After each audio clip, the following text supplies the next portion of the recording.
Hello friends, तो आज की वीडियो में हम पढ़ने वाले हैं प्रादेशिक नियोजन एवं विकास। क्या प्रादेशिक नियोजन एवं विकास। तो ये प्रादेशिक नियोजन और विकास क्या होता है? तो प्रादेशिक नियोजन होता है किसी भी प्रदेश का जब हम उसकी आप बोल सकते हैं वहाँ के लोगों का, किसी एक क्षेत्र में रहने वाले लोगों का जीवन स्तर को उच्च करने के लिए, जीवन स्तर को बढ़ाने के लिए, ऊंचा करने के लिए कुछ नियोजन बनाए जाते हैं। ठीक है, जिसमें समस्याओं का भी समाधान किया जाता है, सिर्फ विकास ही नहीं किया जाता उस स्थान का। ठीक है, जहाँ हर तरह की फैसिलिटीज़ अवेलेबल कराई जाती है, तो उसे ही हम कहते हैं प्रादेशिक नियोजन। ठीक है, और फिर उस जगह का जो होता है उसे विकास किया जाता है। तो यही होता है प्रादेशिक नियोजन एवं विकास। तो देखिए, कोई भी स्थान है, ठीक है, कोई भी एक क्षेत्र है, तो उसका जब भौगोलिक अध्ययन किया जाता है तो वो भौगोलिक अध्ययन दो रूप से किया जाता है। एक तो होता है क्रमबद्ध विधि और दूसरा क्या होता है, प्रादेशिक विधि। ठीक है, एक क्या होता है क्रमबद्ध विधि और दूसरा क्या होता है प्रादेशिक विधि। तो क्रमबद्ध विधि में क्या किया जाता है कि कोई भी अध्ययन क्षेत्र है उसको इकाई मानकर उसके विभिन्न भौगोलिक तत्वों या प्रकरणों का क्रमबद्ध रूप से अध्ययन किया जाता है। कोई भी अध्ययन क्षेत्र है, ठीक है, जैसे कि हमने मान लिया भारत को, भारत एक अध्ययन क्षेत्र है, तो हम क्या करेंगे, उसे ही पूरे भारत को हम अपना इकाई मानेंगे और उसी में भारत का हम भौगोलिक अध्ययन करेंगे कि भारत में पठारी एरिया कितना है और मरुस्थलीय एरिया कितना है। ये सब हम भारत के संदर्भ में करेंगे, भारत को ही हम इकाई मानेंगे। ठीक है, ये हमारा हो जाता है क्रमबद्ध विधि। दूसरा आता है हमारा प्रादेशिक विधि। प्रादेशिक विधि में क्या किया जाता है, जो अध्ययन क्षेत्र होता है उसके विभिन्न खंडों का अध्ययन अलग अलग किया जाता है। जैसे कि अगर हम भारत को ही मान लें तो भारत में अलग अलग राज्य है, तो इसमें हम क्या करेंगे प्रादेशिक विधि में कि भारत के अलग अलग राज्यों का अलग अलग भौगोलिक अध्ययन करेंगे। ठीक है, तो ये होता है प्रादेशिक विधि। तो क्रमबद्ध विधि और प्रादेशिक विधि में यही डिफरेंस है कि क्रमबद्ध विधि में जो अध्ययन क्षेत्र होता है, जैसे कि भारत, तो पूरे भारत का ही हम अध्ययन करेंगे और उसको हम क्रम से अध्ययन करेंगे, वही होता है क्रमबद्ध विधि। प्रादेशिक विधि में होता है कि भारत का ही हम अध्ययन करें, लेकिन भारत के को अलग अलग खंडों में हम उसको विभक्त कर दिए। ठीक है, अलग अलग पार्ट्स में हम उसको डिवाइड कर लिए और अलग अलग पार्ट्स में डिवाइड करने के बाद एक एक करके हम उसका अध्ययन कर रहे हैं, तो ये होता है प्रादेशिक विधि। विश्व के क्रमबद्ध भूगोल में संपूर्ण विश्व को एक अध्ययन इकाई मानकर विभिन्न भौगोलिक उपादानों या प्रकरणों का क्रमबद्ध विश्लेषण किया जाता है। क्रमबद्ध विश्व का जो क्रमबद्ध भूगोल होता है उसमें विश्व को ही इकाई मान लिया जाता है और पूरे विश्व का क्रम से अध्ययन किया जाता है। जबकि जो प्रादेशिक भूगोल है इसके अंतर्गत विश्व को विभिन्न प्रदेशों में विभक्त करके उनका अलग अलग भौगोलिक अध्ययन किया जाता है। जैसे कि प्रादेशिक विधि में प्रादेशिक भूगोल में क्या करते हैं कि विश्व को अलग अलग भागों में हम लोग अलग अलग प्रदेशों में उसको डिवाइड कर देते हैं, उसको विभक्त कर देते हैं। जैसे कि हम एशिया का अलग से अध्ययन करेंगे, ऑस्ट्रेलिया का अलग से अध्ययन करेंगे, यूरोप का अलग से अध्ययन करेंगे, अफ्रीका का अलग से अध्ययन करेंगे, तो ये हो जाता है प्रादेशिक विधि। जबकि प्रादेशिक भूगोल के अंतर्गत विश्व का अध्ययन, जबकि क्रमबद्ध भूगोल में क्या करते हैं कि पूरे विश्व का, यानी कि Asia, Europe, America, Africa, Australia, सबका एक साथ मिला करके हम अध्ययन करते हैं। ठीक है, तो यही होता है क्रमबद्ध भूगोल और प्रादेशिक भूगोल। अब प्रादेशिक नियोजन से पहले ये जानते हैं कि प्रदेश किसे कहते हैं। तो एक प्रदेश भूतल का एक प्रखंड या इकाई होता है। एक प्रदेश क्या होता है कि भूतल का प्रखंड या इकाई होता है, जिसके अंतर्गत विशिष्ट अथवा समान अभिलक्षण पाए जाते हैं। अपने विशिष्ट अभिलक्षणों के कारण एक प्रदेश अपने समीपवर्ती, संलग्न या अन्य क्षेत्रों से भिन्नता रखता है। कोई प्रदेश है उसमें क्या होता है कि विशिष्ट प्रकार के कुछ अभिलक्षण पाए जाते हैं जो उस एरिया में बिल्कुल समान होते हैं। ठीक है, एक एरिया होता है, जैसे कि ये एक एरिया है, ठीक है, तो इसमें क्या लक्षण पाए जा रहे हैं कि इतने एरिया में, इतने क्षेत्र में हमें क्या मिलेगा, तो इतने क्षेत्र में हमें कोयला मिलेगा। ठीक है, इतने क्षेत्र में हमें क्या मिलेगा, पेट्रोलियम मिलेगा। इतने क्षेत्र में हमें क्या मिलेगा, खनिज मिलेगा। ठीक है, तो ये क्या हो जाता है, एक प्रदेश हो जाता है। अब अगर हम इसको इस साइड आ जाएं तो ये इधर हमें कोयला या खनिज नहीं मिलेगा, ठीक है। हमें ये यहाँ तक इसका ये बॉर्डर बना हुआ है, ठीक है, इसकी ये सीमा बनी हुई है, एक सीमा तक ही इसका एक विशेष अभिलक्षण पाया जाएगा। उस अभिलक्षण में क्या हमें मिलता है देखने को कि इस एरिया में या इतने क्षेत्र में क्या मिल रहा है, हमें कोयला मिल रहा है, जबकि इस साइड के एरिया पे हमें ये लक्षण देखने को नहीं मिल रहा है। मानते हैं इस एरिया में हमें कोयला मिल रहा है, तो इस एरिया में हमें क्या मिलेगा, खनिज मिल रहा है, या फिर कोयला या फिर कुछ और, हमें इस एरिया में कुछ और मिल रहा है, इस एरिया में कुछ और मिल रहा है, तो दोनों अलग अलग प्रदेश हो गया, ठीक है। तो यही होता है एक प्रदेश। विडाल-डी-ला-ब्लाश के अनुसार प्रदेश क्या होता है कि प्रदेश का आशय एक ऐसे भौगोलिक क्षेत्र से है जहां एक दूसरे से सर्वथा भिन्न इकाइयां कृत्रिम ढंग से वहां संग्रहित किए जाने के पश्चात स्थानीय पर्यावरण में परस्पर सह अस्तित्व के फलस्वरूप संबंध परस्पर संयुक्त हो जाती है, जिसके आधार पर संबंध क्षेत्र की अलग अलग पहचान की जाती है। कोई भी प्रदेश होता है उसका आशय क्या है, प्रदेश एक भौगोलिक क्षेत्र होता है, ठीक है।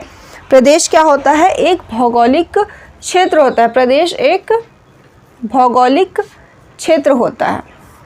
इसमें क्या होता है कि अलग अलग तरह की कृत्रिम ढंग से एक दूसरे से भिन्न इकाइयाँ पाई जाती हैं।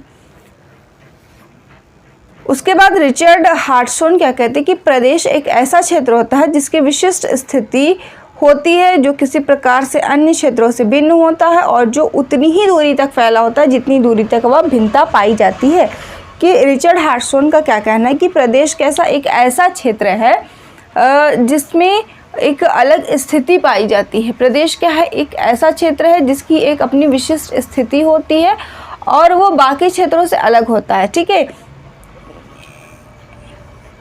ये कोई जगह हो गया, ठीक है। अब इसमें क्या हुआ कि इसके दो पार्ट्स हैं, ये एक अलग क्षेत्र है, ये एक अलग क्षेत्र है।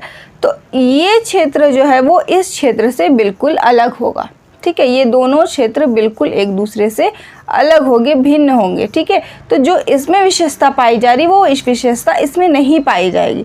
तो यही होता है एक प्रदेश जो एक दूसरे से बिल्कुल अलग होता है और ये उतनी ही दूरी तक फैला होता है जितनी दूरी तक वो उसकी जो भिन्नता है वो पाई जाती है, उसकी जो विशेषता है वो पाई जाती है, ठीक है। तो ये होता है प्रदेश। अब आता है हमारा मेन टॉपिक कि प्रादेशिक नियोजन। तो प्रादेशिक नियोजन क्या होता है, अब हम क्या देखेंगे कि प्रादेशिक नियोजन क्या है। तो किसी क्षेत्रीय इकाई या प्रदेश के सामाजिक आर्थिक विकास के लिए बनाई गई विस्तृत योजना को प्रादेशिक नियोजन कहते हैं। कोई भी क्षेत्रीय इकाई, कोई भी क्षेत्र है या कोई भी प्रदेश है, वहाँ का हमें क्या करना है, सामाजिक और आर्थिक विकास करना है। तो उस विकास के लिए हमें कुछ योजनाएं बनानी पड़ेगी। तो उन्हीं योजनाओं को वो जो योजनाएं बनाई जाती है तो उन्हीं बनाई गई योजनाओं को हम क्या कहते हैं, प्रादेशिक नियोजन कहते हैं। या दूसरे शब्दों में ये भी कह सकते और दूसरा होता है नियोजन प्रदेश। तो वह विशिष्ट क्षेत्रीय इकाई जिसके सामाजिक आर्थिक विकास के लिए कोई सुनिश्चित योजना बनाई जाती है या बनाई जा सकती है, उसे नियोजन प्रदेश कहते हैं। देखिए, प्रादेशिक नियोजन और नियोजन प्रदेश दोनों में डिफरेंस बस इतना है कि कोई भी एक क्षेत्र है, मानते भारत के किसी एक क्षेत्र का हम ले लेते हैं, मानते उत्तर प्रदेश है, ठीक है, ये हो गया उत्तर प्रदेश। तो उत्तर प्रदेश के हम सामाजिक और आर्थिक विकास के लिए कुछ योजनाएं बना रहे हैं, ठीक है। तो इसमें हम हर तरह की योजनाएं बनाएंगे, हर तरह का विकास करने का प्रयास करेंगे। तो ये क्या हुआ हमारा प्रादेशिक नियोजन। अब इसी में क्या कहा जाता है कि वैसा क्षेत्र जिसके लिए योजनाएं बनाई जाती हैं, तो उत्तर प्रदेश के लिए योजनाएं बनाई जाती है, तो उत्तर प्रदेश क्या हो गया हमारा, नियोजन प्रदेश, ठीक है। उत्तर प्रदेश हमारा क्या हो गया, नियोजन प्रदेश हो गया। जिस क्षेत्र के लिए नियोजन बनाई जा रही है उसे क्या कहते हैं, नियोजन प्रदेश।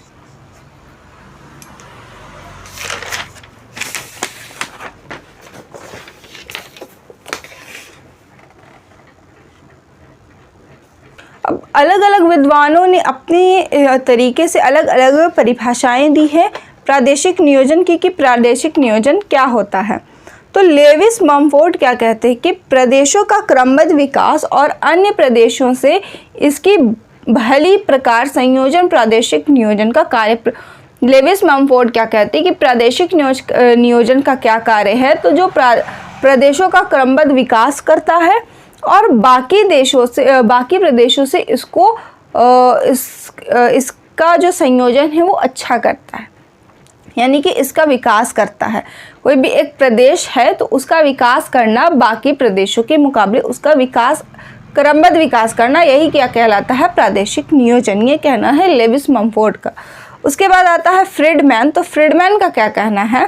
फ्रीडमैन ने 2 परिभाषाएं दी हैं प्रादेशिक नियोजन के लिए। तो प्रादेशिक नियोजन एक अंतर्वर्षीय उपागम है जो वैज्ञानिक, सामाजिक तथा नागरिक विषयों के सामूहिक समझ का उपयोग करता है।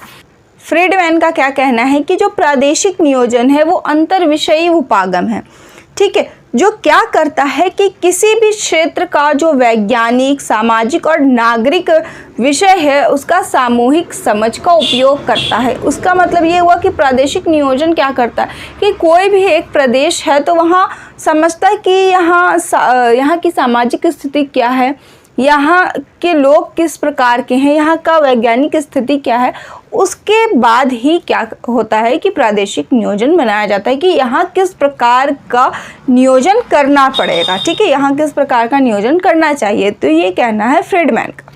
दूसरी परिभाषा फ्रीडमैन क्या देते हैं कि प्रादेशिक नियोजन बाह्य नगरीय क्षेत्र में क्रियाओं को क्रमबद्ध करने में सामाजिक उद्देश्यों को सूत्रबद्ध करने तथा स्पष्ट करने की प्रक्रिया है। अब पैट्रिक एवरक्राम्बी क्या कहते हैं कि प्रादेशिक नियोजन का आशय पूर्ण प्रदेश के पूर्ण व्यवस्था तथा नवीनीकरण से है, जो अर्थव्यवस्था को सुदृढ़ रखने के साधन के रूप में कार्य करता है। पैट्रिक एवरक्राम्बी का कहना। तो पैट्रिक एवरक्राम्बी कौन थे? पैट्रिक एवरक्राम्बी जो थे वो एक ब्रिटिश नगर नियोजक थे, ठीक है। पैट्रिक एवरक्राम्बी कौन थे? एक ब्रिटिश नगर नियोजक थे।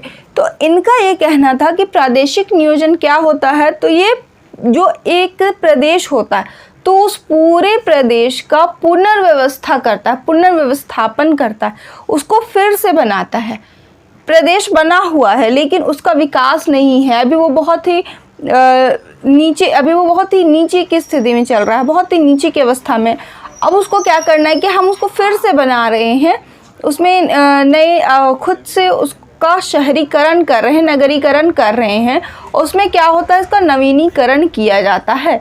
जब हम किसी प्रदेश का विकास करते हैं, वहाँ नगरीकरण करते हैं, तो वहाँ क्या होते हैं कि ट्रांसपोर्ट की परिवहन की सुविधाएं उपलब्ध हो जाती है, लोग वहाँ माइग्रेट करने लगते हैं, प्रवास करने लग जाते हैं। तो उस वजह से क्या होता है कि उस प्रदेश की अर्थव्यवस्था जो है वो बढ़ने लगती है, उसमें सुधार आने लगता है। तो यही होता है प्रादेशिक नियोजन, जो क्या करता है, किसी भी प्रदेश का पुनर्व्यवस्थापन करता है, उसका नवीनीकरण करता है, और जो अर्थव्यवस्था होती है उस प्रदेश की, तो उस अर्थव्यवस्था को भी सही करता है, फिर से सुधारता है, यानी कि सुदृढ़ करता है।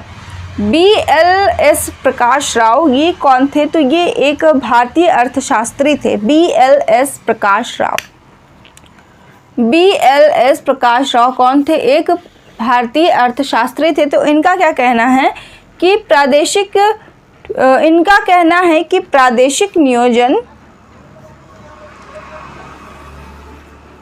नियोजन एक तकनीक है।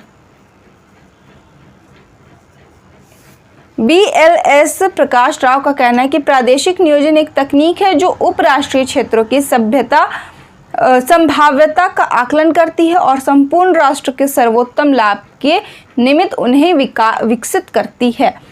BLS प्रकाश राव का कहना था कि जो एक प्रादेशिक नियोजन होता है ये एक तकनीक है, एक तरीका है किसी भी उपराष्ट्रीय क्षेत्र की संभाव्यता का आकलन करने का और उस संपूर्ण राष्ट्र के लाभ के लिए उसे विकसित करने का एक तरीका होता है। जब भी हम किसी प्रदेश का नियोजन करते हैं तो उस नियोजन को किया क्यों जाता है? उस प्रदेश की जो आर्थिक स्थिति है उसे सुधारने के लिए, यानी कि उस प्रदेश की अर्थव्यवस्था को सुधारने के लिए, उस प्रदेश को विकसित करने के लिए, उस प्रदेश के लाभ के लिए, तो इसीलिए हम क्या करते हैं, प्रादेशिक नियोजन को अपनाते हैं। कोई भी प्रदेश है जब उसकी कंडीशन बहुत ही ज़्यादा ख़राब हो जाती है या वो उसमें विकास बिल्कुल भी नहीं है या बहुत ही मंद गति से वो विकास कर रहा है, तब हम वहाँ क्या करते हैं कि प्रादेशिक नियोजन का तरीका अपनाते हैं। अब देखिए, जो प्रादेशिक नियोजन है ये छोटे स्तर पर भी हो सकता है और एक बड़े स्तर पर भी हो सकता है। प्रादेशिक नियोजन दोनों स्तरों पर प्रादेशिक नियोजन किया जा सकता है। जैसे कि भारत, तो भारत के हम पूरे भारत में भी प्रादेशिक नियोजन अपना सकते हैं और भारत के किसी एक राज्य में भी प्रादेशिक नियोजन अपना सकते हैं। अब आप सोचिए कि मानते हैं कि अगर झारखंड है तो हम पूरे झारखंड में भी प्रादेशिक नियोजन अपना सकते हैं, या फिर हम झारखंड के किसी एक जिला मानते हैं रांची में भी प्रादेशिक नियोजन हम अपना सकते हैं। ठीक है, तो ये होता है प्रादेशिक नियोजन, जो हम बड़े स्तर पर भी कर सकते हैं और बहुत ही छोटे स्तर पर भी हम कर सकते हैं। ब्लॉक लेवल पर भी किया जा सकता है, आप अपने गांव पर भी कर सकते हैं। ठीक है, किसी मोहल्ले में किया जा सकता है, पूरे ज़िले में नियोजन किया जा सकता है, पूरे राज्य में किया जा सकता है। तो ये होता है प्रादेशिक नियोजन। तो आई होप आप लोगों को ये समझ आया होगा कि प्रादेशिक नियोजन क्या है। तो एक बार फिर से रिपीट कर देते हैं कि प्रादेशिक नियोजन क्या होता है कि किसी भी प्रदेश के, किसी भी क्षेत्र के जीवन स्तर को उच्च करने के लिए और वहाँ की आर्थिक स्थिति में सुधार के लिए प्रादेशिक नियोजन को अपनाया जाता है। प्रादेशिक नियोजन का मतलब होता है कि किसी भी प्रदेश के लिए कुछ नई योजनाएं बनाना, जिससे कि उस प्रदेश का लाभ हो सके, उस प्रदेश की आर्थिक स्थिति में सुधार आ सके, उस प्रदेश का जीवन स्तर उच्च हो सके। यही होता है प्रादेशिक नियोजन। आई होप आप लोगों को ये समझ आया होगा, क्लियर हो गया होगा। अगर कोई डाउट हो तो कमेंट सेक्शन में कमेंट करिएगा। तो आज के लिए बस इतना ही, मिलते हैं नेक्स्ट वीडियो में, तब तक के लिए टेक केयर।